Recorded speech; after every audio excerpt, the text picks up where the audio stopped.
श्री गोकुलनाथ की जय हो। श्री हरिराय जी महाप्रभु जी की जय हो। श्री गोपेश्वर जी प्रभु जी જેમને નિમિત્તે 41 પત્રો પ્રગટ કર્યા તે શ્રી ગોપેશ્વરજી પ્રભુની જય હો। અને શ્રી ગોપેશ્વરજી પ્રભુએ આ પત્રોના શ્લોકના શબ્દનો અર્થ અને વિવેચન એ આપના વલ્લભકુલ બાળકોમાંના સમાધાન માટે પ્રગટ કર્યું। તે શ્રી સમસ્ત વલ્લભકુલ પરિવાર की जय हो। આજે શિક્ષાપત્ર 28મું શરૂ થઈ રહ્યું છે। પ્રથમ તો સાર રૂપે એનો ઉદ્દેશ પ્રગટ કરવામાં આવેલ છે, જે આ પ્રમાણે છે, જે પુસ્તકમાં પત્રમાં પણ સાથે મૂકેલો જ છે। હવે આ 28મા શિક્ષાપત્રમાં નીચે પ્રમાણે નિરૂપણ કર્યું છે। પોતાની દીનતાના આવિર્ભાવપૂર્વક ભગવદ પ્રાર્થનાનો પ્રકાર દર્શાવ્યો છે। આગળના પત્રમાં જેમ કહ્યું કે સેવા હવે કાળ દોષને કારણે સંભવ નથી થઈ શકતી આચાર્ય કુલ બાળકોથી, એટલે ભલે પણ સમાધાન થઈ રહ્યું છે હવે કે દીનતાના આવિર્ભાવપૂર્વક પ્રાર્થના, ભગવત પ્રાર્થના થઈ શકે છે। એ આ પત્રમાં મુખ્યત્વે આવશે। જેમ કે આગળના ઉપર કહ્યું કે હું સાધન રહિત તથા સેવા રહિત છું, તો પણ શ્રી મહાપ્રભુજી વલ્લભાચાર્યજીના ચરણાશ્રયથી નિશ્ચય ફળ થશે જ। એ શા પ્રકારે થશે તેનું સ્પષ્ટ નિરૂપણ આ શિક્ષાપત્ર 28માં આવશે। આશ્રયથી જે દૈન્ય સ્ફુરે છે તે દૈન્ય ફળરૂપ છે, અને તેવા દૈન્ય અથવા દીનતાનું વર્ણન એ આ પત્રમાં આવશે। સંપૂર્ણ સાર કયો, જેટલા શ્લોક છે ટોટલ 28મા પત્રમાં, જે શ્લોક ક્રમાંક ટોટલ વિસ્તારથી ઘણું છે, 24 શ્લોક છે। એ 24 શ્લોકનો સાર બહુ કે મહત્વનો છે, કેમ કે આચાર્ય કુલ બાળકોનું જે પ્રતિબંધ થવું સેવામાં એ કાલ દોષને કારણે કહ્યું છે। એમાં ઠાકોરજી પણ નથી ઈચ્છતા કે હવે આપ સેવા કરો, એટલે આચાર્ય કુલ બાળકોની સેવા ભલે હવેલીમાં ગોવર્ધનનાથજી બિરાજતા હોય કે આપના ઘરે આપને પાસે જે ઠાકોરજી હોય, પરંતુ તેમના માટે જે સામગ્રી સિદ્ધ થવી, મંગલ ભોગની, રાજભોગની, પહેલા મંગલ ભોગ, પછી ગ્વાલ ભોગ, પછી શૃંગાર ભોગ, પછી રાજભોગ, પછી ઉત્થાપનમાં લીલા મેવાનો ભોગ અને શયન ભોગ, અને ઠાકોરજીને શૃંગાર કરવા અને પછી વડા કરવા, આ જે સેવા છે એ હવે કાળ દોષને જ કારણે કહ્યું છે હરિરાયજીએ કે એ હવે નથી રહી, અને પ્રતિબંધ પણ કહ્યો છે, એટલે કે સાક્ષાત ગોવર્ધનનાથજીએ જ કહ્યું કે અમારે તમારી સેવા નથી લેવી, એટલે એમાં પછી કોઈનું ચાલે નહીં। પણ પછી એ વખતે 27મા પત્રમાં જે આપે આજ્ઞા કરી કે તો પછી જો અહીંયા સેવા માટે અમારામાં પ્રતિબંધ આવ્યો છે તો પછી અમને ખરેખર શું લીલામાં ફળ મળશે, પુષ્ટિ ફળ, એટલે ત્યાં પણ સેવા અમને મળશે એમ એવો કોઈ સંશય કરે તો ત્યારે હરિરાયજીએ સમાધાન કર્યું કે એ નિશ્ચિંતા રાખજો આચાર્ય કુલ બાળકો, કે અહીંયા ભલે સેવા છૂટી ગઈ છે અને પ્રતિબંધ આવ્યો છે ગોવર્ધનનાથજી કૃત, પરંતુ મહાપ્રભુજી વલ્લભાચાર્યજીના ચરણારવિંદનો આશ્રય કરશો તો નિશ્ચિંતપણે લીલામાં પુષ્ટિ ફળ જે છે એ પ્રાપ્ત થશે જ। પણ હવે આ જે 28મો પત્ર છે એમાં મૂળ ભાવ કે એ પ્રાપ્ત થશે તો એ મહાપ્રભુજીના આ ચરણાશ્રયનું જે સ્મરણ કરવાનું કે આશ્રય કરવાનો કીધો છે, પણ એમાં દીનતા એ પાછી કેવી હોવી જોઈએ, એ ન હોય તો પાછું એ ફળ નહીં મળે। એટલે કે જો દીનતા નહીં હોય અને પછી મહાપ્રભુજીનું અનન્ય પ્રમાણે આશ્રય કરશે તો દીનતા વગર એ ફળ નહીં મળે। એટલે જ હવે એ ઉપર આ પત્રમાં હરિરાયજી શ્રી ગોપેશ્વરજીને કહી રહ્યા છે, અને ગોપેશ્વરજી આ આચાર્ય કુલ બાળકોને કહી રહ્યા છે। તો આ પ્રથમ શ્લોક છે, અને એ પ્રથમ શ્લોકમાં પુષ્ટિ માર્ગમાં કયું સ્વરૂપ સેવા કરવા યોગ્ય છે, એટલે કોઈને પણ ગેરસમજ ના થાય, આચાર્ય બાળકોને પણ, કે આપણે જે સ્વરૂપની સેવા કરીએ છીએ અને આપણે અનન્ય આશ્રય જેમનો કરવાનો છે એ છે મહાપ્રભુજીના હૃદય કમળમાં જે બિરાજતા જે છે એ સ્વરૂપનો. તો એ સ્વરૂપ વિશે હવે આ શ્લોકમાં આપ કહે છે. હરિરાયજી કહે છે કે શબ્દાર્થ, શ્રી નંદરાયજીના પુત્ર નિજ ભક્તો ઉપર ક્યારે કૃપા દ્રષ્ટિ કરશે? આવી પ્રતીક્ષાથી અમારા સર્વનું મન ઇન્દ્રિયો સહિત શાંત થઈ ગયું છે. કદા, હવે સંસ્કૃતમાં, કદા નંદાત્મજ સ્વેષુ કૃપા દ્રષ્ટિ કરિષ્યતિ પ્રતીક્ષયૈવાસ્માદિદમ નઃ શ્રાંત સહેન્દ્રિયે. હવે વિવેચનમાં કહ્યું કે હવે શ્રી હરિરાયજી વિજ્ઞપ્તિ કરે છે. જો આ હરિરાયજીની વિજ્ઞપ્તિ છે. એ હરિરાયજીની વિજ્ઞપ્તિ આવીને આ પ્રથમ વખત આવી. અત્યાર સુધી શ્રી ગુસાઈજીની વિજ્ઞપ્તિ આવતી હતી. પણ હવે હરિરાયજી આપે 41 પત્રો લખ્યા છે એટલે આપને જે ભાવ થાય તે આપની પણ વિજ્ઞપ્તિ આપે મૂકી. કૃપા થઈ કોના ઉપર? આ ગોપેશ્વરજી અને આચાર્યકુલ બાળકો ઉપર.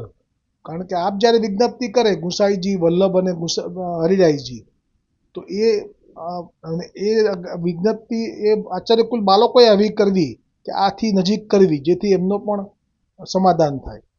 એટલે હવે વિજ્ઞપ્તિમાં હરિરાયજી જાણે કે આ પોતાની વિજ્ઞપ્તિ શ્રી ગોવર્ધનનાથજીને કરતા કહે છે કે શ્રી કૃષ્ણ નંદના પુત્ર છે. નંદના પુત્ર શ્રી કૃષ્ણ છે એમ કહી અને એ બતાવ્યું કે શ્રી કૃષ્ણ નંદના પુત્ર છે, વસુદેવજીના પુત્ર નથી. એટલે પહેલાં તો બધા એમ જ સમજતા હોય છે કે ભગવાન તો એક જ છે ને. તો ના, ભગવાન એક જ છે એ પણ સાચું, અને ભગવાન અલગ અલગ છે એ પણ એટલું જ સાચું. જેમ કે ભગવાનને ભજવા માટેનો જે ભાવ છે, તો ભગવાન એક એવા ભાવ પ્રમાણે એને ફળ આપે છે. એટલે જ્યાં ભાવ બદલાય ત્યાં ફળ પણ બદલાઈ જાય.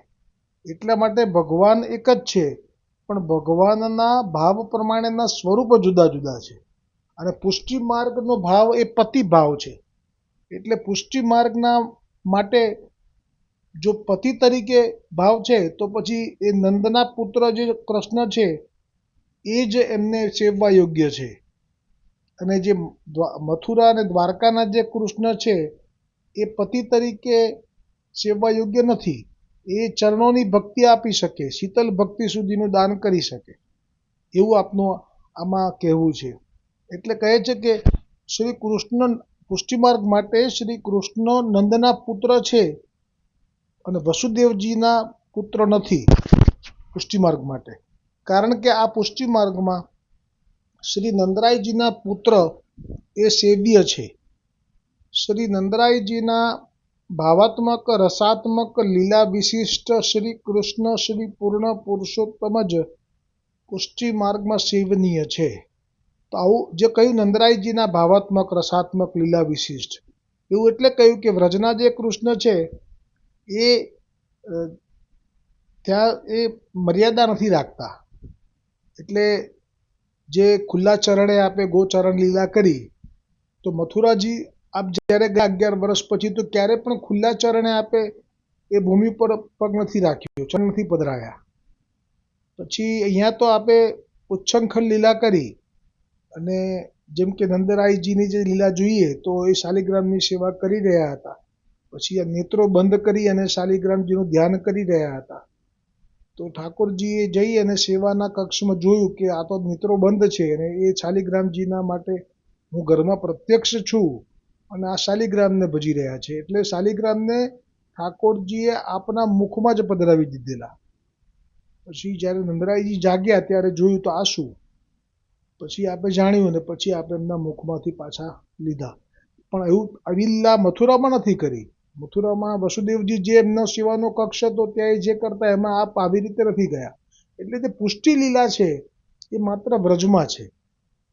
એટલે કહ્યું કે આવા શ્રી કૃષ્ણ મૂળભૂત પુરુષોત્તમ છે. અન્ય શ્રી કૃષ્ણના સ્વરૂપ વિભૂયાત્મક છે. એટલે પુષ્ટિ માર્ગમાં તે સેવનીય નથી. જેમ કે યશોદાજીને ત્યાં માખણ ના આપે તો એ જીદ કરે, માતાજીને બરાબર સાડીનો છેલ્લો પકડીને ખેંચે, તોડે ફોડે, મટકી આ બધું જ કરતા. પણ ત્યાં વસુદેવજીને ત્યાં તો ક્યારેય પણ આપને એવું થયું જ નથી કે આપણે કોઈ વસ્તુ માગીને આરોગી હોય. સમય થાય એટલે ભોગ થાય એટલે એમને ધરવામાં આવે એટલે એ લઈ લે. પણ ક્યાંય એવો પુષ્ટિ ભાવ એ એમને મથુરામાં ન મળ્યો. એટલે તો એમના જન્મોત્સવના દિવસે છત ઉપર જે આપ દુઃખી થયા અને જે આપને નેત્રોમાં અશ્રુ આવ્યા, અને એ વખતે જ આ ઉદ્ધવજીને આ ત્યાં આવવાનું થયું અગાસીમાં, અને જે દ્રશ્ય જોયું કે આપ તો પૂર્ણ બ્રહ્મ છે અને છતાંય આંખમાં આંસુ. એટલે પુષ્ટિનો જે અનુભવ છે એ જ ઉદ્ધવજીને નહોતો. એ કરાવવા માટે જ એ પણ આજે આ વખતે તો સુરદાસજીનું જો હવે સુરદાસજી રચિત ભાગવતજીના શ્રી પૂર્ણ પુરુષોત્તમ કૃષ્ણચંદ્રના પુષ્ટિ પ્રભુના લીલાના પદો શરૂ થયા છે. આ લીલાના પદોમાં આગળ જતા મથુરા જશે ને આ છજા ઉપર અગાસીમાં જે નેત્રોમાંથી આંસુ પડશે, એ પછી જે પ્રસંગ છે એ સુરદાસજીએ જે રચ્યો છે એ ખૂબ રસથી ભરેલો છે. આમાં જોકે દર્દ પણ છે ગોપજનોનું, ઠાકોરજીનું, પણ છતાંય મીઠાશ આપનારો છે અને પૂરેપૂરો લીધો છે. સમય બહુ જશે પણ બહુ આનંદ આવશે. તો હવે કહે છે કે શ્રી કૃષ્ણ મૂળભૂત તો પુરુષોત્તમ છે, અન્ય શ્રી કૃષ્ણના સ્વરૂપ વિભૂયાત્મક છે. તેથી પુષ્ટિ માર્ગમાં તે સેવનીય નથી.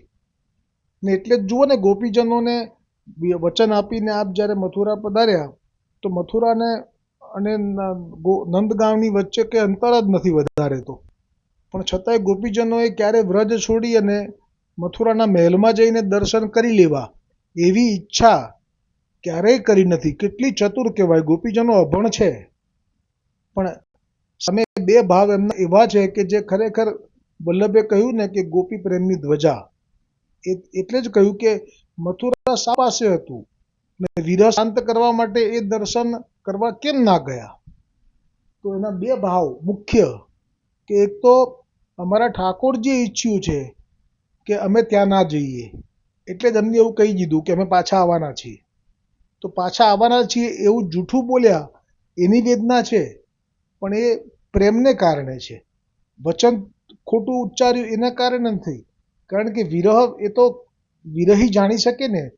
કોને ખબર પડે કે આ રોજ જે નેત્રોથી ગાયો ચરાવવા જાય અને જે કટાક્ષથી નેત્રોથી કૃપા વરસાવીને જતા હોય અને વળી પાછા આવે ત્યારે પણ એ જ પ્રમાણે કૃપા કટાક્ષથી જુએ અને પછી નિકુંજમાં જે લીલા થાય, જ્યારે રાસ થાય, તો આપ પોતાના હસ્તથી બાહુમાં ભરી લે, બાહુપાસમાં, અને જે પણ રાસના વિહાર છે એ બધામાં જે લાભ આપે વાણીનો અને બાકી બધો. હવે જે જ્યારે ચાલ્યા જાય તો એ વિરહની વેદના તો અનુભવની વાત છે. દિલડાનું દર્દ એ તો દિલડું જ જાણે, દિલડાનું દર્દ એ તો દિલડું જ જાણે, જગના જાણે શું લોક, જગના જાણે શું લોક, દિલડાનું દર્દ છે. ક્યારે આવે સંયોગ, ક્યારે આવે સંયોગ, દિલડાનું દર્દ છે. એટલે આ દર્દ આટલું હતું, પણ એ મટાવવા માટે મથુરામાં ક્યારેય જઈ અને દર્શન કરી લીધા હોય એવું એક ગોપીનું વર્ણન નથી. એક આ ભાવ. અને બીજો ભાવ કે મારું જે થવું હોય એ થાય, પણ આપની ઈચ્છા નથી કે અમે ત્યાં આવીએ, અમે નહીં જઈએ, અમારી એમને ચિંતા નથી. પણ મુખ્ય વસ્તુ છે ભાવ ના તૂટવો જોઈએ. એટલે અન્યાશ્રય એ મથુરાધીશજી, એટલે કે મથુરાના જે રાજા છે કે દ્વારકાના રાજા છે એ ભગવાન જુદા છે, એટલે આ બધું કોણે આવું કહ્યું એવું કોઈને પૂછવા ના જતા. આ ગોપીજનનું જ પ્રમાણ તમારા અને આપણા માટે પર્યાપ્ત છે. પછી જે પ્રસંગ છે, સુખદેવજીએ જે ભાગવતજીમાં કહ્યું છે એક શ્લોક, એ શ્લોકનો અર્થ જ એવો થાય છે કે નંદ બાવાને ત્યાં પ્રગટ થયેલા ઠાકોરજી, એટલે પુષ્ટિ પુરુષોત્તમ એ નંદ બાવાને ત્યાં પ્રગટ થયા છે. અને ત્યાં જે છે સ્વરૂપ એ ધર્મી સ્વરૂપ છે, એ બંને સ્વરૂપ ભેગા થઈ અને એક થયા છે. આવું શ્રી મહાપ્રભુજી વલ્લભાચાર્યજીએ વર્ણન કર્યું છે એ સુબોધિનીજીમાં, કે આ રીતે એક થયા છે. ત્યાંથી પણ આ પધાર્યા છે, જે વસુદેવજી આવ્યા છે ચોપલામાં લઈને, એ કંઈ મિથ્યા નથી, પણ એ ધર્મી સ્વરૂપ છે. આ પુષ્ટિ સ્વરૂપ છે. પુષ્ટિ સ્વરૂપ વ્રજની બહાર રહી શકતું નથી. આજે પણ ગોવર્ધનનાથજી પ્રગટ થયા છે, જેમને અજબને વશ થઈને ભલે દરબારમાં બિરાજે છે, પણ રાત્રિએ તો વ્રજમાં હોય છે. તો આ રીતે એ વર્ણન અંદર જે છે એ વાંચી લેવું કે સુખદેવજીએ શું કહ્યું છે અને કેવી રીતે એ પ્રાગટ્ય થયું છે તે. હવે શ્રી ગુસાઈજીની વિજ્ઞપ્તિ આચાર્યકુલ બાળકો માટે કહી રહ્યા છે, કેમ કે આચાર્યકુલ બાળકોની પણ શિથિલતા એ દૂર કરવા માટે કે 84-252 વૈષ્ણવોનું ના ચાલે પ્રસંગ. એમને તો ગુસાઈજી હરિરાયજીની વિજ્ઞપ્તિથી જ સમાધાન થાય. એટલા માટે આ પત્રનો ગ્રંથ એ આચાર્યકુલ બાળકો માટે છે. તો હવે જે ગુસાઈજીએ વિજ્ઞપ્તિ કરી એમાં કહ્યું કે યાદશી તાદશી નાથ ત્વત્પદા ભજૈક કિંકરી સ્વભક્તમ કથમ પ્યાસુ કુરુ ઇગોચરમ મમમ. અર્થ: હે નાથ, હું જેવી છું તેવી આપના ચરણારવિંદની દાસી છું, તેથી ગમે તેમ કરી આપનું મુખારવિંદ મારી દ્રષ્ટિને ગોચર કરો. એટલે આ જે વિજ્ઞપ્તિ મૂકી એની પાછળનો ભાવ કે આચાર્યકુલ બાળકોને કાલ દોષથી જે પ્રતિબંધ આવ્યો છે સેવાનો, અને એ જ પ્રતિબંધ આવ્યા પછી જે એમને શિથિલતા આવી છે, અને આગળ આવી ગયું આગલા પત્રમાં છેલ્લે કે શું કરવું અને શું ના કરવું, હવે એ પણ નક્કી નથી થઈ શકતું બાળકોથી. એટલા બધા અસમંજસ સ્થિતિમાં મુકાઈ ગયા છે, કેમ કે સેવા જતી રહી છે હાથમાંથી, પ્રતિબંધ આવી ગયેલો છે. હવે આગળ શું કરવું, કેમ કે આપની અંદર મહાપ્રભુજીનો અંશ તો છે જ સ્થાપેલો, સ્વવંશ સ્થાપિત સ્વ મહાત્મ્ય કરીને. એટલે એ જે તેજ છે, શક્તિ છે, એ તો થનગનાટ કરે કે મારે કંઈક તો કરવું જ જોઈએ, પણ શું કરવું જોઈએ એ સમજાય નહીં એવો કાળ આવ્યો છે, એવું હરિરાયજીએ કહેલું. એટલે હવે આપે એનું સમાધાન કરવા માટે કહ્યું કે એવું કંઈ કરવાની જરૂર નથી કે આમ કરી નાખું ને તેમ કરી નાખું, ફોગટ ફાંફા મારે રે, આમ કરી નાખું ને તેમ કરી નાખું. એટલે આનાથી શું થાય કે પછી બીજા બાળકો પણ એમને અનુસરે, પછી તો આખો એક ટ્રેન્ડ ચાલુ થાય જે ખરેખર ના પાડે છે કે ના, હવે આપણે એવી રીતે કંઈ પણ નહીં કરી લેવાનું. મન ગળત તરંગમાં આવે એવું કોઈ પણ કાર્ય હાથમાં લઈએ તો બીજા બધા બાળકો એને અનુસરે, તો એ ખોટું છે. એટલે કહ્યું કે જે દ્રષ્ટિ છે આપણી એ મૂળમાં આ ભાવમાં રાખવાની, જેમના હરિરાયજીએ કહ્યું આપની જે વિજ્ઞપ્તિ કરી એમાં